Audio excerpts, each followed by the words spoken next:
जिंदगी जीना आसान नहीं होता है, बिना संघर्ष के कोई महान नहीं होता है। जब तक न पड़े हथौड़े की चोट, पत्थर भी तब तक भगवान नहीं होता है, भगवान नहीं होता है। नमस्कार, जय हिंद, वंदे मातरम। आप देख रहे हैं दीपक लक्ष्य अब यूट्यूब चैनल, जो आपको लक्ष्य तक ले जाएगा। जिंदगी एक जंग है विद्यार्थियों, इसको जीना इतना आसान नहीं होता है। इसके लिए आपको अपने बदन से संघर्ष का पसीना निकालना पड़ेगा, क्योंकि पत्थर को भी भगवान बनने से पहले हथौड़े की चोट खानी पड़ती है। अक्सर जीतने का मजा तब आता है जब लोग आपके हारने का इंतजार कर रहे हों। साथियों, जहां पर संघर्ष की ऊंचाई अधिक होती है, वहां पर नसीब को भी झुकना पड़ता है। अपने आप को कमजोर मत समझना, क्योंकि तकदीर को बदलने में वक्त नहीं लगता है। बहाने वो लोग बनाते हैं जो अपने सपनों को शिद्दत से नहीं चाहते। फिर क्यों सोच रहे हो? जुड़ जाइए हमारे चैनल से। नए हो तो सब्सक्राइब कर बेल आइकन दबाओ, ताकि आने वाली कक्षाएं आप तक पहुंचती रहें। मित्र, घर परिवार सबको चैनल से जोड़ते रहिए, यही आपका प्यार होगा हमारे लिए प्रतिदिन आपके मध्य में बने रहने का। सभी लोग एक बार लाइक कमेंट कर शेयर कर दीजिए और देखिए अपनी स्क्रीन पर पहला प्रश्न। आज का प्रश्न जो है आपका, ये पंक्तियों से संबंधित है और जो है आपसे पूछ रहा है कि इसमें किन भावों की अभिव्यंजना की गई है। तो देखते हैं। जाके कुटुंब सब ढोर ढोवंत, फिरहि अजहु बनारसी आस पासा, आचार सहित विप्र करहि दंडौती, तिन तिनय रविदास दासानुदासा। जाके कुटुंब, इन काव्य पंक्तियों में किन भावों की अभिव्यंजना हुई है? लोक व्यवहार, वर्ण व्यवस्था, विनय, गर्वोक्ति। तो इन पंक्तियों में क्या क्या है? वो आपका लोक व्यवहार भी है, वर्ण व्यवस्था भी है और विनय भी है। इस प्रकार जो है आपका विकल्प सी सही उत्तर होगा। और ये पंक्तियां हैं किसकी विद्यार्थियों? संत रविदास जी की। चलते हैं हम आगे। आपका दूसरा प्रश्न है, निम्नलिखित कृतियों को उनके रचनाकारों के साथ आपको क्या करना है? सुमेलित करना है, यानी कि क्या है, आपको सही मिलान करना है। देखते हैं। सूची 1 है, सूची 2 है। तो जपजी किसकी है? ये गुरु नानक देव जी की रचना है। रसमंजरी किसकी है? ये नंददास जी की रचना है। बरवे नायिका भेद किसकी है? ये रहीमदास जी की रचना है। और वैराग्य संदीपनी किसकी है रचना? तो ये है आपकी गोस्वामी तुलसीदास जी की। इस प्रकार जो आगे सही उत्तर है वो आपका है आंसर सी, लेकिन हमने आपका मिलान कर दिया है। फिर आपका अगला प्रश्न है, कबीरदास को मानवतावादी कवि क्यों कहा जाता है? वे मानव थे, वे मानव के बीच नहीं रहते थे। उन्होंने मानव मानव में भेद ना करते हुए सबके उत्थान की बातें की है, मानव की पीड़ा की परवाह नहीं की है। तो कबीरदास जी को मानवतावादी इसलिए कहा जाता है क्योंकि उन्होंने मानव मानव में भेद ना करते हुए सबके उत्थान की बात कही है। फिर जो है अगला आपका प्रश्न है, रैदास का दूसरा नाम है हरिदास, रविंद्रदास, रविदास, दादू। तो रैदास जी का दूसरा नाम क्या है? संत रविदास। और ये रैदास जी जो है भक्तिकालीन कवि हैं, मीराबाई के गुरु हैं और रामानंद जी के शिष्य हैं। ये बनारस के निवासी हैं और जाति के चमार थे। और इन्होंने लिखा था कि मन चंगा तो कठौती में गंगा। बहुत ही शानदार पंक्ति इनकी है। और दूसरी पंक्ति जो है, प्रभु जी तुम चंदन हम पानी, जिनके लिए इनको जो है प्रसिद्धि मिलती है। चलिए हम देखते हैं आगे। कबीर को प्रवर्तक माना जाता है सगुण संप्रदाय, पुष्टिमार्गी संप्रदाय, सखी संप्रदाय, निर्गुण संप्रदाय। तो आप जानते हैं कबीरदास जी को निर्गुण संप्रदाय का प्रवर्तक माना जाता है। कबीरदास जी निर्गुण भक्ति में ज्ञान आश्रयी शाखा के प्रतिनिधि कवि हैं। पुष्टिमार्गी संप्रदाय के प्रवर्तक वल्लभाचार्य तथा सखी संप्रदाय के प्रवर्तक हैं स्वामी हरदास जी। सगुण संप्रदाय के प्रतिनिधि कवि कौन है? राम भक्त शाखा में गोस्वामी तुलसीदास जी। हम बढ़ेंगे आगे। अगला प्रश्न है आपके सामने, गुरु ग्रंथ साहब में किस कवि की रचनाएं संकलित हैं? विद्यापति, कबीरदास, जायसी और जयदेव। तो गुरु ग्रंथ साहब में जो है कबीरदास जी की रचनाएं संकलित हैं। जबकि क्या है, विद्यापति आदिकाल के कवि हैं, जायसी सूफी प्रेमाख्यानक काव्यधारा के कवि हैं। फिर जो है हम आगे बढ़ेंगे। अगला आपका प्रश्न है, उलट बासियां किसने लिखी हैं? कबीरदास जी, तुलसीदास, सूरदास, रहीमदास। तो इनमें से जिसने उलट बासियां लिखी है उनका नाम क्या है? कबीरदास जी। और कबीरदास जी की एक उलटवासी जो है हम देखेंगे, क्या लिखते हैं? एक यचंभा देखा रे भाई, ठाढ़ा सिंह चरावे गाई, पहिले पूत पीछे भई माई, चेला के गुर लागे पाई, एक यचंभा देखा रे भाई। तो यहां पर क्या है विद्यार्थियों, ये कबीरदास की उलटवासी है। इसमें क्या है, जो आपको दिख रहा है इसका ये अर्थ नहीं है और इसका अर्थ ठीक इसके उलट यानी कि विपरीत है। और उलटवासी में कोई भी बात सीधे सीधे नहीं कही जाती है, उसको घुमा फिरा करके कहा जाता है। फिर जो है आपकी अगली पंक्ति है प्रश्न के रूप में, क्या दी गई है? फूल मरे पे मरे न बासु, फूल मरे पे मरे न बासु, धनी सो पुरुष जस कीरति जासु, धनी सो पुरुष जस कीरति जासु। ये प्रसिद्ध उक्त किस कवि की है? दादू दयाल, कबीरदास, रैदास, जायसी। तो ये पंक्ति तो विद्यार्थियों जो है मलिक मोहम्मद जायसी की है और पद्मावत महाकाव्य से ली गई है। लेकिन इसका अर्थ क्या है? जिस प्रकार जो है पुष्प के सूखने के बाद भी अपनी सुगंध से संपूर्ण धरती को सुगंधित करता रहता है, ठीक उसी प्रकार महान व्यक्ति इस धरा पर अवतरित होकर अपनी कीर्ति को अपने सत्कर्मों से फैला कर जाते हैं, जो कभी विनष्ट नहीं होती है। और जो है जायसी का पूरा नाम क्या था? मलिक मोहम्मद जायसी। और जो है ये सूफी काव्यधारा के कवि हैं। इनकी प्रसिद्ध जो रचना है पद्मावत महाकाव्य, जिसकी रचना कब हुई थी? 1540 ईस्वी में। और जायसी ने पद्मावत के विषय में कहा है, सन 927 आहा, कथा आरंभ बैन कवि कहा। फिर जो है जायसी की जो अन्य रचनाएं हैं, कान्हावत, अखरावट, आखिरी कलाम, चित्ररेखा, कहरनामा, मसलानामा इत्यादि है। और जो है रैदास की ये बड़ी ही प्रसिद्ध पंक्ति है, प्रभु जी तुम चंदन हम पानी, जाकी यंग यंग बास समानी, प्रभु जी तुम घन बन हम मोरा, प्रभु जी तुम घन बन हम मोरा, जैसे चितवत चंद चकोरा, जैसे चितवत चंद चकोरा। आगे हम बढ़ेंगे। जो है आपका प्रश्न है, निम्न में से कौन सा युग्म सुमेलित नहीं है? यानी जो गलत है उसको आपको पकड़ना है और परखना है। जैसे इंद्रावती नूर मोहम्मद की रचना है, ये बात सत्य है। हंस जवाहिर कासिम शाह की रचना है, ये भी सत्य है। चित्रावली किसकी है?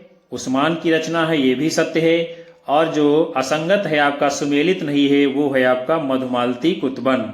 क्योंकि विद्यार्थियों है क्या, ये मधुमालती जो है कुतुबन की रचना नहीं है, ये किसकी है? मंझन कवि की, जो सूफी काव्यधारा के कवि हैं। आगे बढ़ते हैं हम। यानी मधुमालती जो है कुतुबन की नहीं अपित किसकी रचना है? ये मंझन की है, अभी हमने आपको बताया।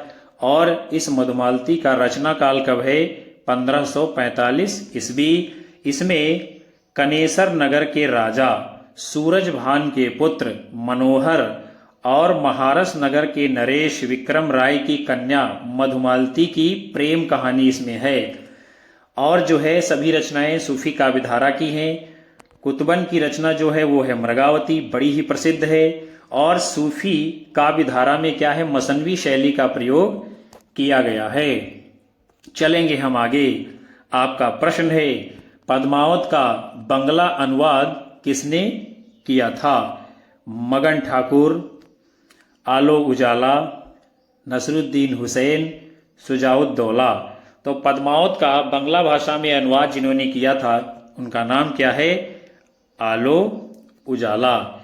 और जो है यह अनुवाद अराकान राज्य के वजीर मगर ठाकुर ने क्या है 1650 ईस्वी के आसपास आलो उजाला के नाम से एक कवि ने कराया था।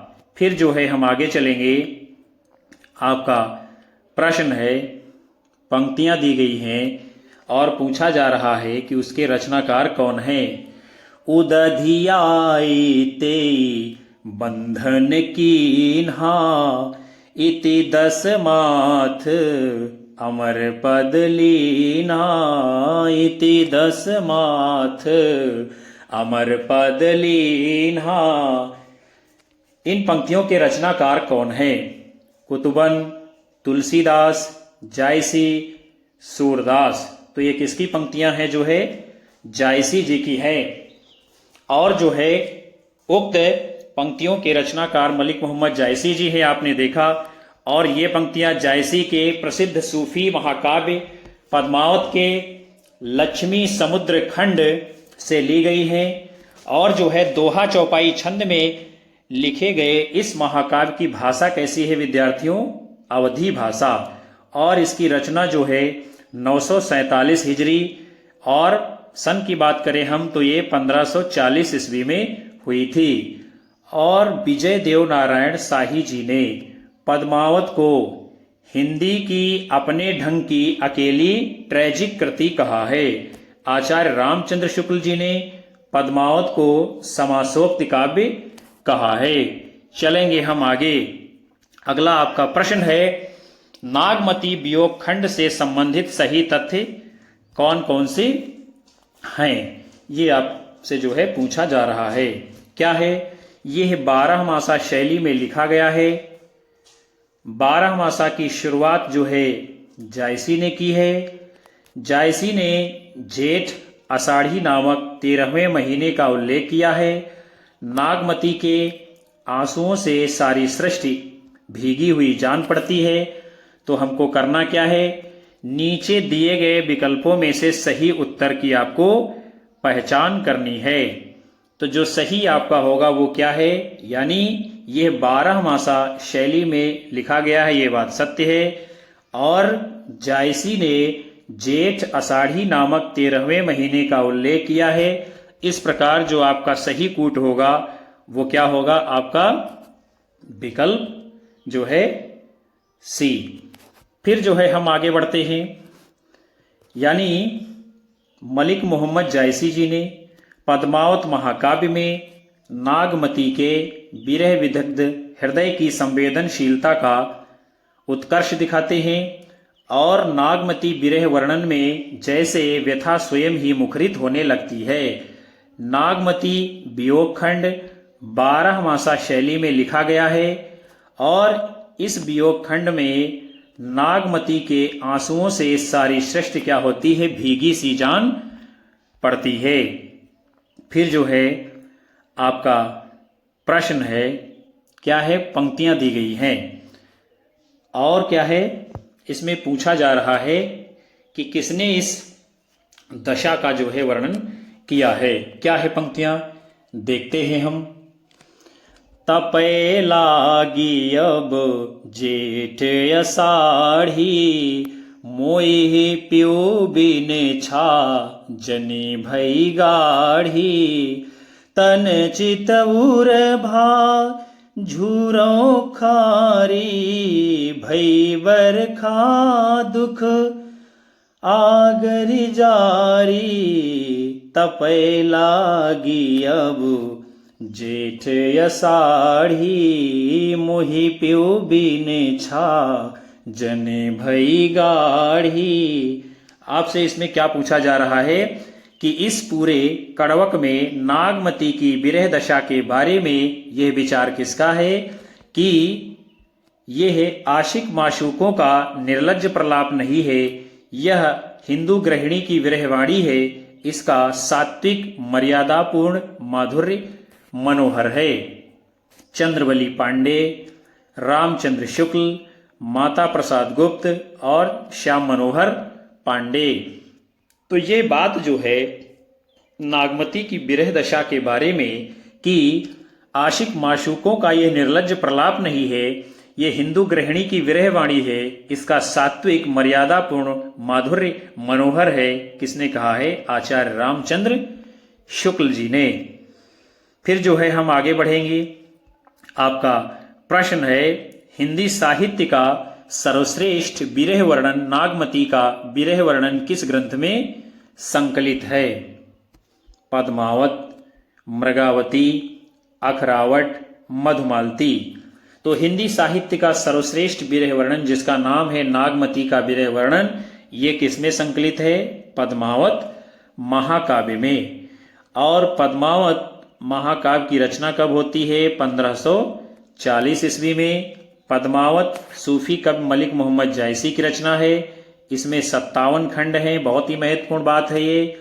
और आचार्य रामचंद्र शुक्ल के अनुसार क्या बताते हैं ये कि पद्मावत की कथा का पूर्वार्ध कल्पित और उत्तरार्ध ऐतिहासिक है। अखरावट, आखिरी कलाम, चित्ररेखा, कान्हावत, जायसी की अन्य रचनाएं हैं। मृगावती 1501 ईस्वी में कुतुबन ने लिखा था और इसकी भाषा अवधी भाषा है। मधुमालती 1545 ईस्वी में लिखी गई मंझन कवि की रचना है। आगे चलते हैं हम। आपका प्रश्न है, निम्नलिखित विकल्पों में से किसे हिंदी की शैली नहीं मानेंगे? किसे नहीं मानेंगे? मसनवी, संस्कृत निष्ठ हिंदी, दक्षिणी और हिंदुस्तानी।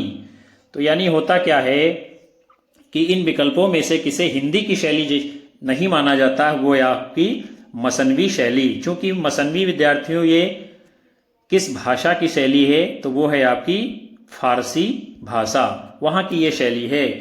यानी क्या है? दिया हुआ है मसनवी फारसी भाषा की शैली है। सूफियों ने अपने काव्य में मसनवी शैली का प्रयोग किया है। और मसनवी से तात्पर्य क्या है? काव्य लिखने का ढंग। क्या होता है इसका अर्थ? काव्य लिखने का ढंग, जिसमें 4 चरण होते हैं। कितने चरण होते हैं विद्यार्थियों?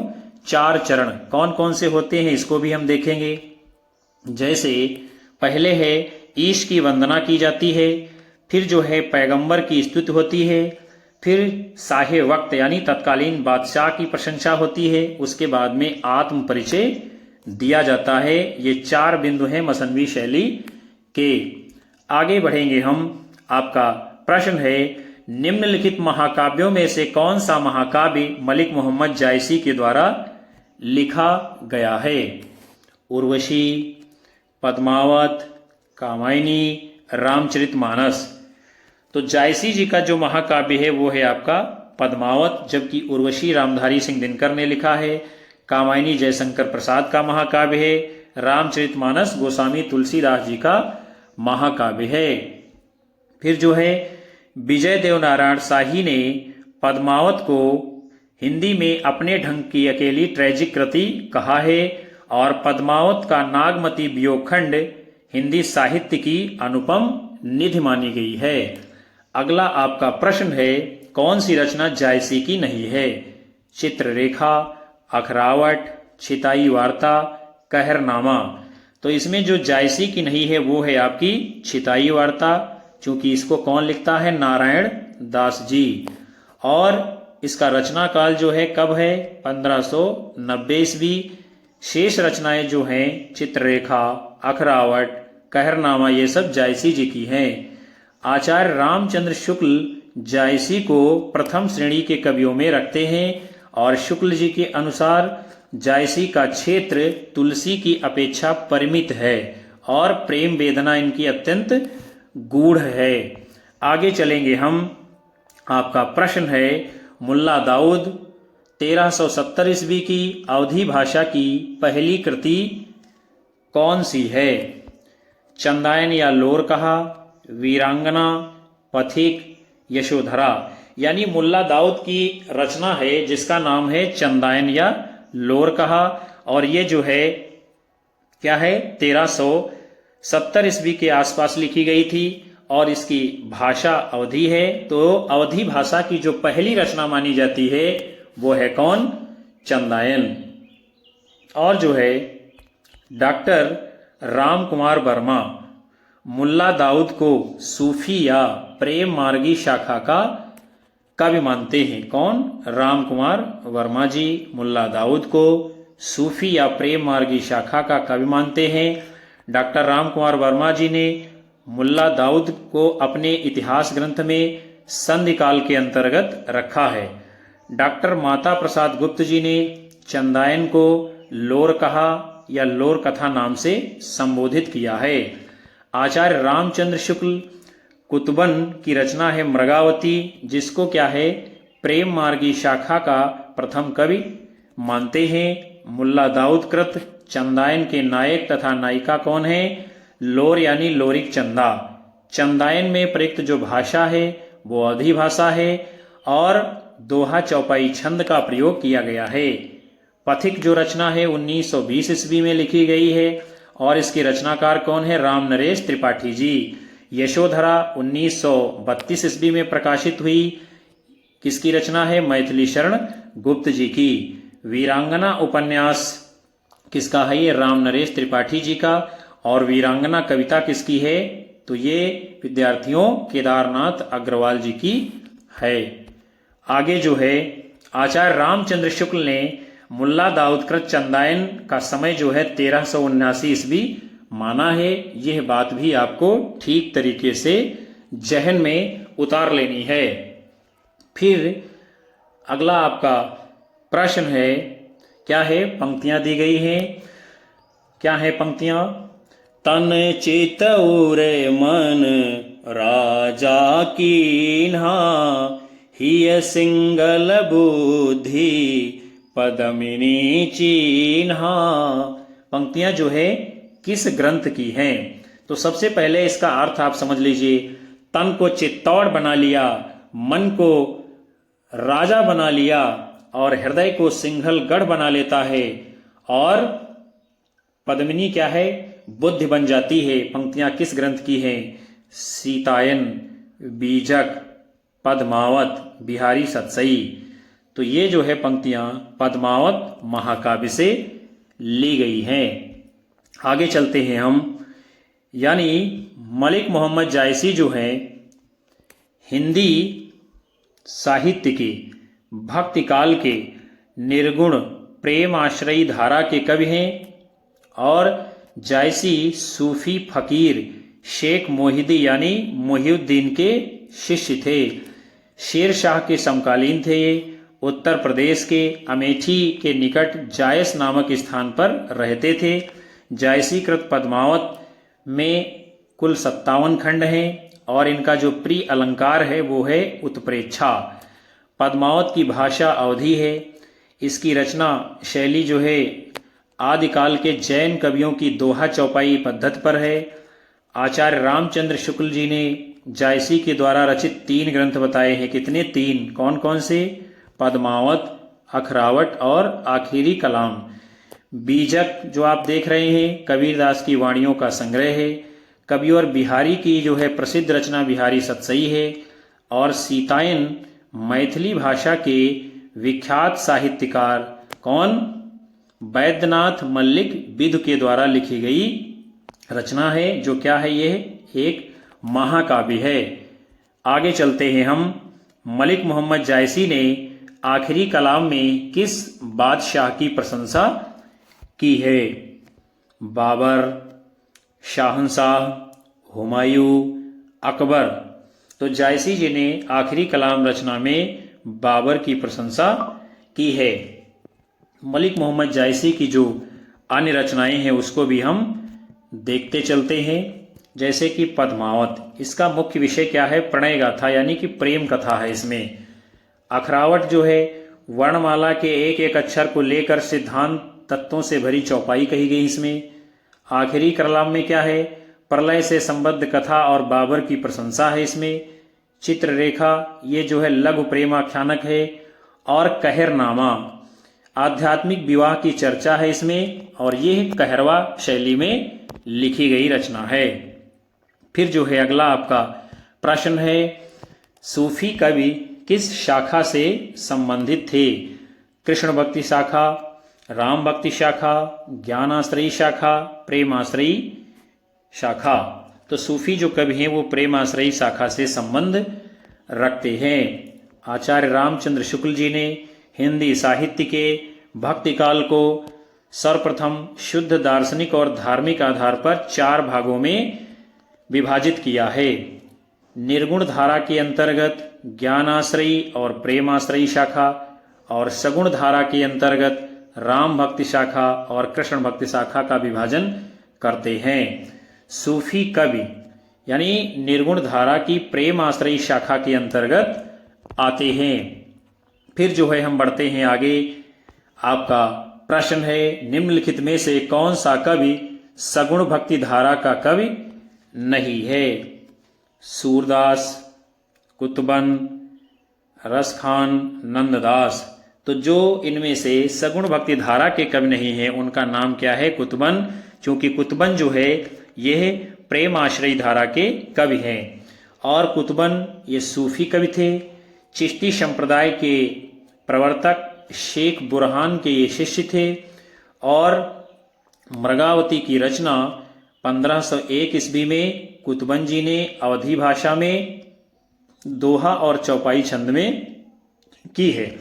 जबकि सूरदास जी, रसखान जी, नंददास जी सगुण भक्ति धारा के कृष्ण काव्य परंपरा के अंतर्गत आने वाले कवि हैं। फिर जो है आपका प्रश्न है, जायसी के पद्मावत में पद्मावती कहाँ की राजकुमारी थी? सिंघल द्वीप, नागदेश, अवंतिका, चित्तौड़। तो पद्मावती ये जो है सिंघल द्वीप की राजकुमारी है। पद्मावत के पात्रों और स्थानों के प्रतीकार्थ, जैसे रत्नसेन ये मन यानी आत्मा का प्रतीक है, और सिंघल द्वीप हृदय का प्रतीक है, और जो पद्मिनी है यानी पद्मावती है वह सात्विक बुद्धि अर्थात परमात्मा की प्रतीक है। और इसमें एक हीरामन तोता है जो गुरु का प्रतीक है, और अलाउद्दीन है वो क्या है? शैतान का प्रतीक है। फिर जो है हम आगे बढ़ेंगे। आपका प्रश्न है, उन्होंने सामान्य हृदय तत्व की सृष्टि व्यापिनी भावना द्वारा मनुष्य और पक्षी सबको एक जीवन सूत्र से बद्ध देखा है। किसने देखा है? जायसी, तुलसीदास, सूरदास, घनानंद आदि। तो जायसी जी ने क्या किया है? सामान्य हृदय तत्व की सृष्टि व्यापिनी भावना द्वारा मनुष्य और पक्षी सबको एक जीवन सूत्र से बंधा हुआ देखा है। यह कथन जो है मलिक मोहम्मद जायसी के बारे में आचार्य रामचंद्र शुक्ल जी ने अपने इतिहास ग्रंथ में दिया है। और जायसी जी भक्तिकाल की प्रेम आश्रयी शाखा के प्रमुख कवि हैं, और इनके द्वारा जो रचित ग्रंथ हैं पद्मावत, अखरावट, आखिरी कलाम, चित्ररेखा, कहरनामा, मसलानामा इत्यादि हैं। फिर जो है आपसे पूछा जा रहा है, पंक्तियां दी गई हैं सबसे पहले, और उन पंक्तियों में पद्मावत की कौन कौन सी विशेषता है, ये आपसे जो है प्रश्न में पूछा जा रहा है। तो कौन कौन सी यानी विशेषता इसमें है वो हम देखेंगे। प्रश्न थोड़ा सा बड़ा है, ऊपर नीचे भाग रहा है, लेकिन हम इसको एडजस्ट करते हैं। क्या पंक्तियां दी गई हैं? तन चित उरे मन राजा कीन्हा, हिय सिंगल बुद्धि पद्मिनी चीन्हा। गुरु सुआजहि पंथ दिखावा, बिन गुरु जगत को निर्गुण पावा। बिन गुरु जगत को निर्गुण पावा, बिन गुरु जगत को निर्गुण पावा। यानी इन पंक्तियों का अर्थ क्या है उसको पहले समझिए आप लोग। तन को जो है चित्तौड़ का प्रतीक माना गया है, राजा रत्न सेन ये मन का प्रतीक है, सिंघलगढ़ जो है हृदय का प्रतीक है, और पद्मिनी बुद्ध की प्रतीक है। ऐसे में क्या है, जो माया है, जो अलाउद्दीन शैतान है, वो मार्ग में बाधा डालता है, और बाधा से दूर निकालने का काम कौन करता है? गुरु सुआ जहीं पंथ दिखावा। जो सुआ गुरु का प्रतीक है वो रास्ते का निर्माण करता है, रास्ते को सुझाता है। और विद्यार्थियों क्या है? बिन गुरु जगत को निर्गुण पावा। यानी आपके जीवन में यदि सदगुरु नहीं है, सच्चा गुरु नहीं है, तो आपको कोई भी मार्ग नहीं बता सकता है, और आप जो है अपने उद्देश्य में सफल नहीं हो सकते हैं। यह संसार जो है बिना गुरु के क्या है? निर्गुण माना जाएगा। तो उक्त पंक्तियों में पद्मावत की कौन सी विशेषता परिलक्षित होती है, यह आपसे पूछा जा रहा है। विरह का अतिरंजित वर्णन, लौकिक प्रेम के द्वारा अलौकिकता का संकेत, नारी विषयक अनुदात अवधारणा और धार्मिक असहिष्णुता। तो इन पंक्तियों में जो उद्देश्य दिखाया गया, जो विशेषता है, वो है लौकिक प्रेम के द्वारा अलौकिक संदेश यानी संकेत। जैसे आप देख रहे हैं कि इसमें जो गुरु है, जो जगत है, जो सुआ है, तो इसका अर्थ ये नहीं है, ये लौकिक अर्थ है। लेकिन अलौकिक क्या है? ब्रह्म, जीव, जगत, माया, रहस्य, दर्शन। इसीलिए इसको लौकिक प्रेम के द्वारा अलौकिकता का संकेत बताया गया है। फिर जो है हम आगे बढ़ेंगे, यानी पद्मावत मलिक मोहम्मद जायसी के द्वारा रचित सूफी काव्य परंपरा का प्रसिद्ध ये महाकाव्य है, और इस महाकाव्य में कुल 57 खंड हैं। जायसी की जो प्रसिद्ध रचनाएं हैं, पद्मावत, अखरावट, आखिरी कलाम, चित्ररेखा, कहरनामा और मसलानामा। आगे बढ़ते हैं हम। आपका प्रश्न है, इनमें से अवधि की प्रारंभिक कृति मानी जाती है। अवधि मतलब अवधि भाषा की। चंदायन, मधुमालती, मृगावती, चित्रावली। तो जो अवधि भाषा की प्रारंभिक रचना मानी गई है उसका नाम क्या है? चंदायन। डॉक्टर राम कुमार वर्मा ने मुल्ला दाऊद की रचना जो चंदायन है, और 1379 ईस्वी में इसका प्रकाशन शुक्ल जी मानते हैं, अवधि की प्रथम काव्य कृति मानी गई है। तथा मुल्ला दाऊद को सूफी या प्रेम मार्गी शाखा का प्रथम कवि माना है। किसने? डॉक्टर राम कुमार वर्मा जी ने। और डॉक्टर माता प्रसाद गुप्त ने चंदायन को लोर कहा या लोक कथा नाम से संबोधित किया है। फिर जो है हम आगे देख लेते हैं।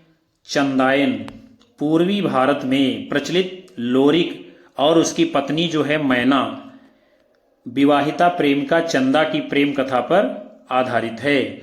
मृगावती जो है इसका प्रकाशन 1503 में होता है। अवधी भाषा में लिखी गई रचना किसकी है? ये कुतुबन की। मधुमालती 1545 ईस्वी में प्रकाशन होता है। इसके रचनाकार मंझन जी हैं। ये अवधी भाषा में और दोहा चौपाई छंद में रचित है। चित्रावली 1613 ईस्वी में प्रकाशित होती है। सूफी काव्यधारा की एक कृति है और इसके रचनाकार कौन है? उस्मान नामक कवि। चलिए विद्यार्थियों हम आगे बढ़ते हैं। जायसी ने नागमती वियोग खंड में 12 मासा का प्रारंभ किस महीने से किया है? कौन सा महीना है? चैत्र, वैशाख, ज्येष्ठ, आषाढ़। तो हमने आपको पढ़ाया भी, एक कक्षा के अंतर्गत भी पढ़ाया है।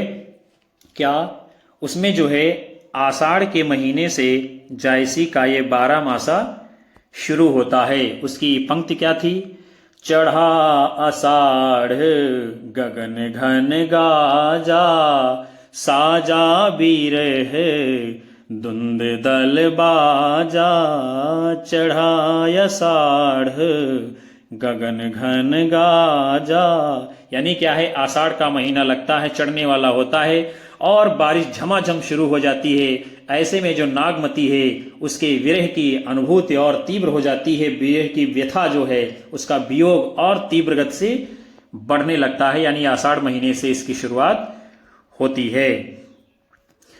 और जो है 12 मासा मलिक मोहम्मद जायसी जी के द्वारा रचित महाकाव्य पद्मावत के नागमती वियोग खंड का एक अंश है।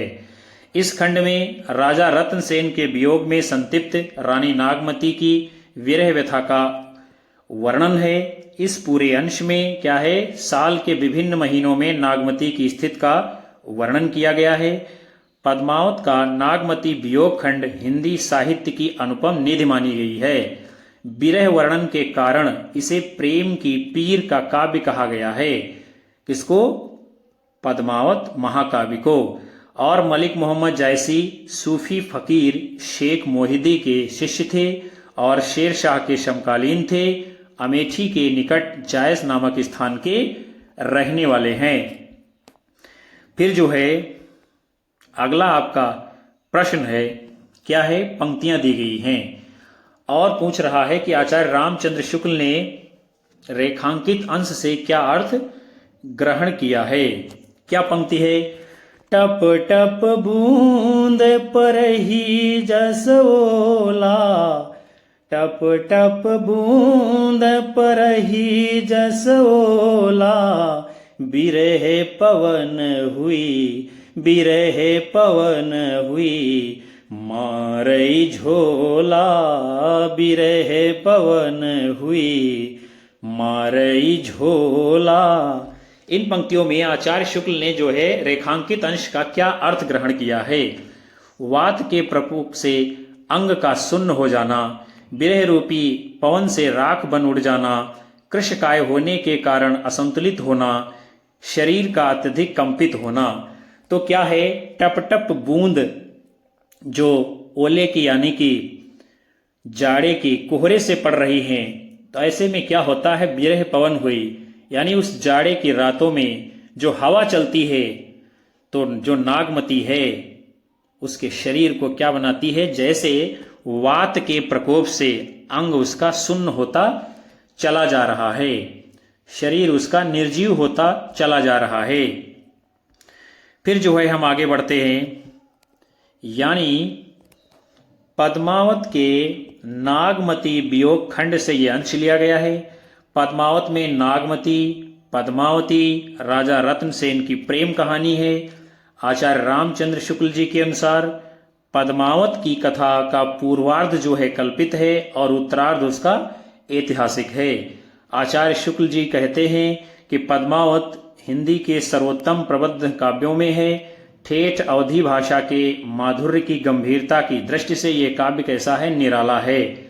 और आचार्य रामचंद्र शुक्ल पद्मावत, अखरावट, आखिरी कलाम यानी इन 3 रचनाओं को ही जायसी की रचनाएं मानते हैं। और शुक्ल जी के द्वारा संपादित मलिक मोहम्मद जायसी ग्रंथावली में तीनों रचनाएं क्या हैं, संकलित भी की गई हैं।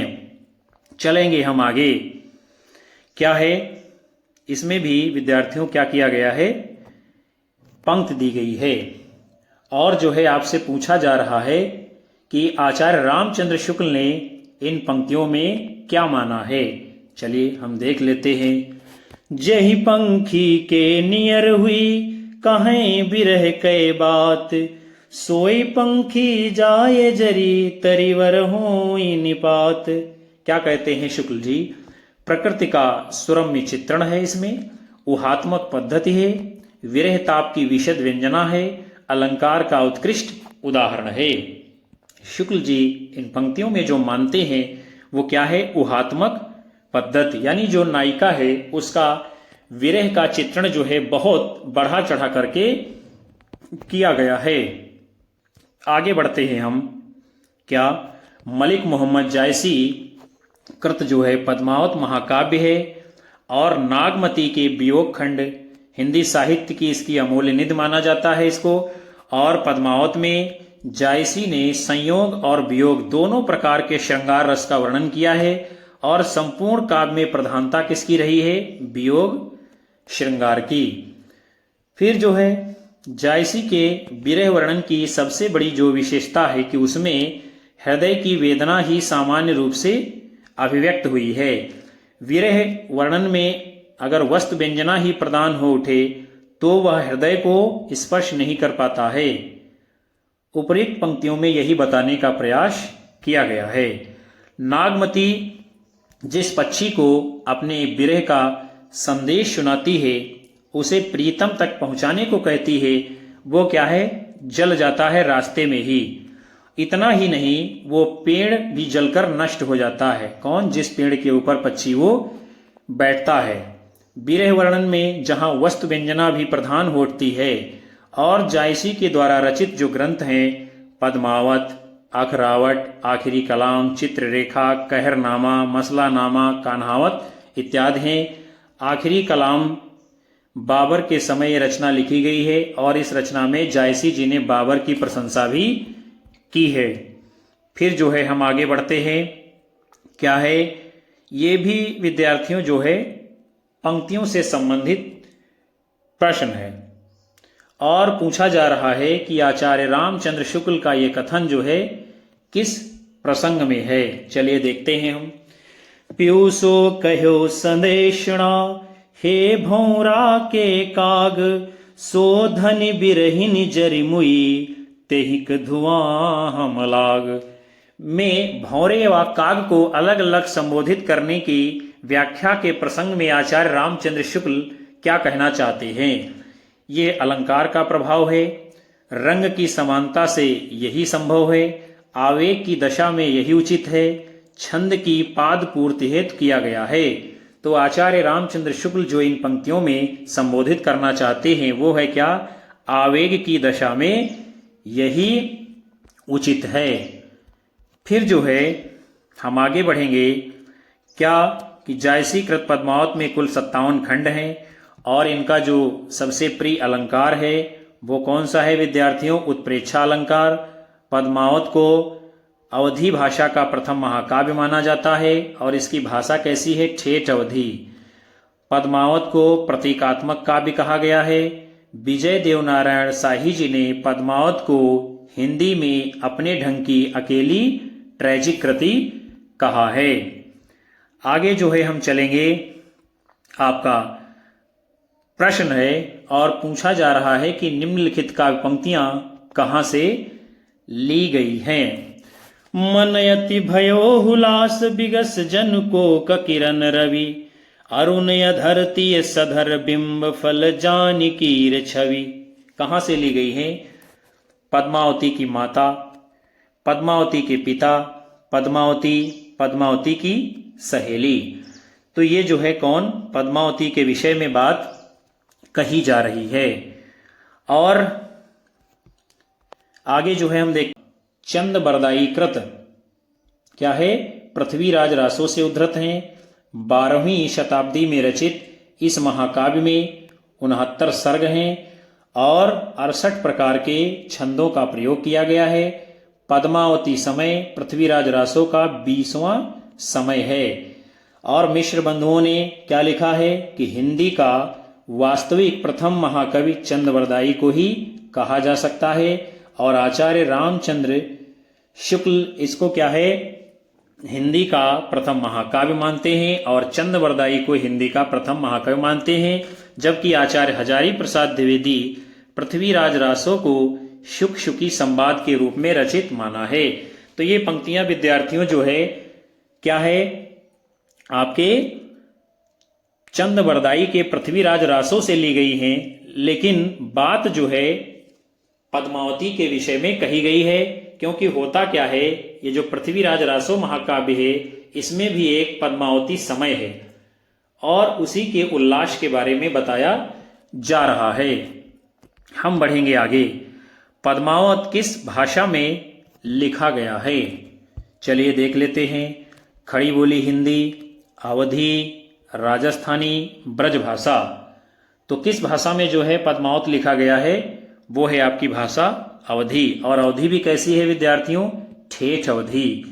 अब जो है हम कुछ रचनाएं देखेंगे, उनका प्रकाशन वर्ष देखेंगे, कवि कौन है, भाषा कैसी है और किस छंद का प्रयोग किया है। जैसे चांदायन 1379 ईस्वी में, और इसके कवि हैं मुल्ला दाऊद, भाषा अवधी है, छंद दोहा चौपाई। रूपमंजरी 1568 ईस्वी में नंददास की रचना है, इसकी भाषा ब्रज है, दोहा चौपाई छंद है। अनुराग बांसुरी 1764 ईस्वी में नूर मोहम्मद ने लिखा है, भाषा अवधी है और बरवे चौपाई इसका छंद है। मधुमालती 1545 ईस्वी, मंझन इसके कवि हैं, भाषा अवधी है, छंद दोहा चौपाई। छिताई वार्ता 1590 ईस्वी, नारायण दास ने लिखा है और भाषा राजस्थानी ब्रज है, छंद इसका दोहा चौपाई है। तो ये बड़ा ही महत्वपूर्ण विश्लेषण है विद्यार्थियों, आपको याद रखना है। बढ़ेंगे हम आगे।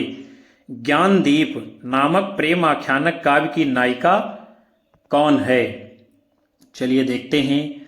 कामवती, उर्मिला, देवयानी, मुग्धा। तो ज्ञानदीप नामक जो प्रेम आख्यानक काव्य है उसकी नायिका कौन है? देवयानी।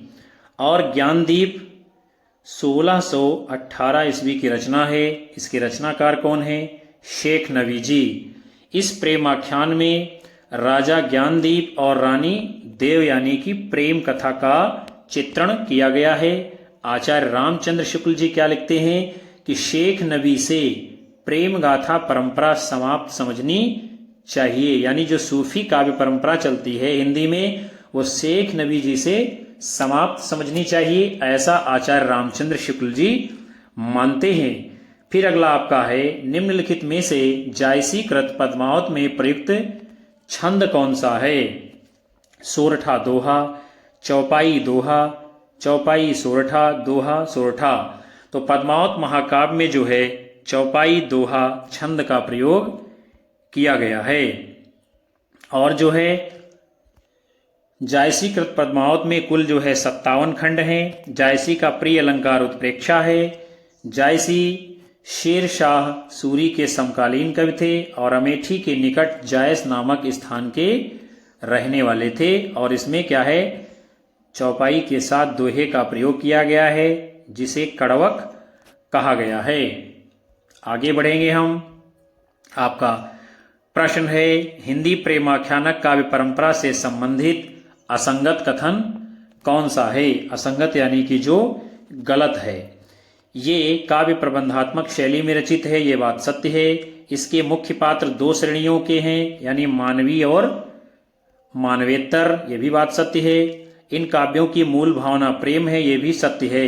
तो जो गलत है वो है आपका विकल्प ए, यानी निर्विवाद रूप से सभी प्रेमाख्यानक तत्सम शब्दावली प्रधान अवधी भाषा में रचे गए हैं, यही गलत है। ना तो इसमें तत्सम शब्दावली है और ना ही क्या है, सारे प्रेमाख्यान जो है इसी तत्सम शब्दावली में रचे गए हैं, इसीलिए ये बात क्या है, गलत मानी गई है।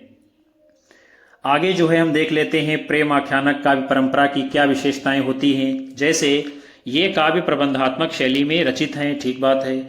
इसके पात्र मुख्यतः मानवीय और मानवेतर। मानवीय पात्रों में जैसे राजा रानी, राजकुमार राजकुमारी, मंत्री आदि आते हैं, और मानवेतर पात्रों में जैसे पशु पक्षी, देवता दानव, परियां इत्यादि हैं। सभी कथाओं में नायक पराक्रमी प्रेमी, जबकि नायिका अद्वितीय सुंदरी सुकुमारी और प्रेम रोग से ग्रसित होती है। प्रकृति का दोनों रूप यानी आलंबन और उद्दीपन में वर्णन मिलता है। साथ ही अवधी भाषा का अधिकांश प्रयोग, किंतु उस्मान की भाषा पर भोजपुरी का प्रभाव है। नूर मोहम्मद ने कुछ स्थानों पर ब्रजभाषा का प्रयोग किया है। और छंदों के दृष्टिकोण से दोहा चौपाई छंदों की प्रधानता रही है। फिर आपका अगला है, आचार्य रामचंद्र शुक्ल की दृष्टि से कौन सा कथन सही नहीं है? चलिए हम देख लेते हैं कौन सा कथन नहीं सही है। अखरावट में वर्णमाला के एक एक अक्षर को लेकर सिद्धांत संबंधी चौपाइयां कही गई हैं, ये कथन सही है। आखिरी कलाम में कयामत का वर्णन है, ये भी सही है। पद्मावत में प्रेम गाथा की परंपरा पूर्ण प्रौढ़ता के साथ मिलती है, ये भी सही है। तो जो सही नहीं है यानी गलत है वो है आपका विकल्प डी, और यही आपका सही उत्तर होगा। पद्मावत पूर्णतया ऐतिहासिक तथ्यों पर आधारित है, जबकि शुक्ल जी ने क्या कहा है, इसका पूर्वार्ध जो है कल्पित है, उत्तरार्ध ऐतिहासिक है, इसीलिए ये बात क्या है, गलत है, असत्य है आचार्य रामचंद्र शुक्ल जी के अनुसार। फिर आपका अगला है, मंझन कृत मधुमालती के विषय में कौन सा कथन सही नहीं है। इसकी कथा पूर्ण रूप से ऐतिहासिक है, इसमें भारतीय काव्य रूढ़ियों का प्रयोग किया गया है, अन्य सूफी कवियों के समान ही इसमें भी प्रेम को सब कुछ माना गया है, और इसमें 5 अर्धाली चौपाइयों के बाद में एक दोहे का प्रयोग किया गया है। तो मंझन की रचना मधुमालती है, उसके विषय में जो सही नहीं है वो है विकल्प ए, इसकी कथा पूर्ण रूप से ऐतिहासिक नहीं है, इसीलिए ये गलत है। और जो मंझन कृत रचना है मधुमालती, इसका रचना काल कब माना गया है, 1545 ईस्वी में। मधुमालती में भारतीय काव्य रूढ़ियों का प्रयोग किया गया है, अन्य सूफी कवियों के समान ही इसमें भी प्रेम को ही सब कुछ माना गया है, जैसे सारे सूफी प्रेमाख्यानक का परंपरा में चलन रहा है।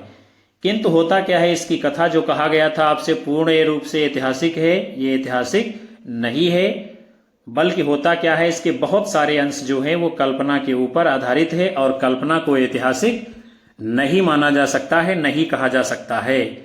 फिर आपका प्रश्न है, अंगद पैज की रचना किसने की है, नाभादास, धरणीदास, ईश्वरदास, मलूकदास। तो अंगद पैज ये जो रचना है किसकी है, ईश्वरदास जी की। इनकी जो दूसरी रचना है उसका नाम है भरत मिलाप, और यह मूलतः जो है राम भक्त कवि है। किस प्रकार के राम भक्त कवि, ईश्वरदास जी ने प्रेम आख्यानक काव्य लिखा है, उसका नाम क्या है, सत्यवती कथा। तो प्रिय विद्यार्थियों, आप सभी ने आज की कक्षा के अंतर्गत हिंदी साहित्य के इतिहास से संबंधित भक्ति काल में विशेष रूप से सूफी प्रेम आख्यानक काव्य परंपरा के प्रश्नों की श्रृंखला को देखा। मैं आशा करता हूं कि यह सत्र आपकी समझ में पूरी तरीके से आया होगा। लाइक करें, कमेंट करें, अपने दोस्तों में शेयर करें, और अपने साथियों को लगातार चैनल से जोड़ते रहें, जो हमें ऊर्जा प्रदान करेगा आप तक अगली कक्षा पहुंचाने के लिए। हम मिलेंगे आप सभी को अगली कक्षा में, तब तक के लिए नमस्कार, जय हिंद, बाय बाय सभी दोस्तों को।